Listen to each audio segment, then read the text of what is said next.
તો નમસ્કાર મિત્રો, સ્વાગત છે તમારું મારી યુટ્યુબ ચેનલની અંદર ને મિત્રો આજે આપણે વાત કરવાના છે કે દેવાયત ખાવડે સૌથી મોટામાં મોટો એમના ડ્રાઈવર વિશે મોટામાં મોટો ખુલાસો કર્યો છે અને તમને બધાને ખબર જ હશે મિત્રો કે દેવાયત ખાવડનો અત્યારે વિવાદ સોશિયલ મીડિયાની અંદર બહુ ચાલી રહ્યો છે। તો મિત્રો પૂરેપૂરી માહિતી તમને આ વિડીયોની અંદર મળવાની છે અને આગળ તમને વિડીયો પણ બતાવવાનો છું મિત્રો, તો જોડાયેલા રહેજો અમારી યુટ્યુબ ચેનલની અંદર ને જો ચેનલ ઉપર નવા હો તો ચેનલને સબસ્ક્રાઈબ કરવાનું બિલકુલ મિત્રો ભૂલતા નહીં। તો મિત્રો વાત કરવામાં આવે તો દેવાયત ખાવડે સૌથી મોટું એ જણાવ્યું હતું મિત્રો, પહેલીવાર એવું બોલ્યા હતા કે સૌથી પહેલાં તો તમે મારી આબરૂ ઉપર હાથ મૂક્યો છે અને મારી આબરૂના સજાગરા કરવાનું કામ કર્યું છે। અને મિત્રો વાત કરવામાં આવે તો દેવાયત ખાવડે એવું પણ જણાવ્યું હતું કે આજ સુધી હું જે કીધું છે એ કરી બતાવ્યું છે અને પ્રોગ્રામ મારે જોતા જ નથી, આવી પ્રોગ્રામ કરવાની મારે લાલચ નથી।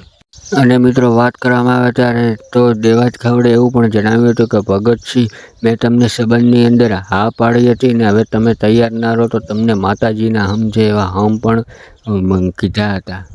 અને મિત્રો વાત કરવામાં આવે તો દેવાયત ખાવડની ગાડી લઈને અલગ અલગ નવા બધા ચોંકાવનારા કિસ્સાઓ સામે આવી રહ્યા છે, નવા ખુલાસાઓ થઈ રહ્યા છે એમના ડ્રાઈવર વિશે, દેવાયત ખાવડની ગાડી વિશે।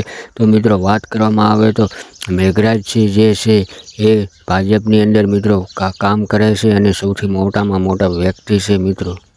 અને મિત્રો વાત કરવામાં આવે તો દેવાયત ખાવડની સૌપ્રથમ સ્કોર્પિયો કારના કાચ તોડનાર મેઘરાજસિંહ હતા મિત્રો, અને મેઘરાજસિંહની પહોંચ પણ એટલી મોટી છે કે તમે વાત જ જવા દો।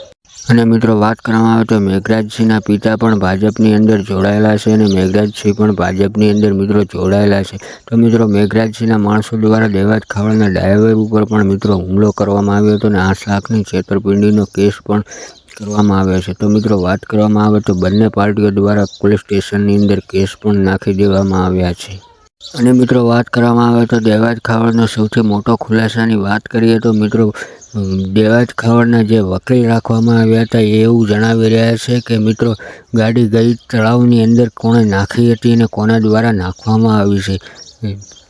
અને મિત્રો વાત કરવામાં આવે તો અલગ અલગ પ્રકારના દેવાયત ખાવડના વિવાદમાં નવા ખુલાસા થઈ રહ્યા છે। અને મિત્રો દેવાયત ખાવડના વકીલે પણ એવું જણાવ્યું હતું કે ગાડી ખોવાણી છે, કાંઈ નાની બકરી થોડી ખોવાણી છે કે એની ઉપર કેસ ના કરવામાં આવે, નાનામાં નાની બકરી ખોવાય અથવા ગાય ભેંસ ખોવાય તો પણ કેસ કરવામાં આવે છે।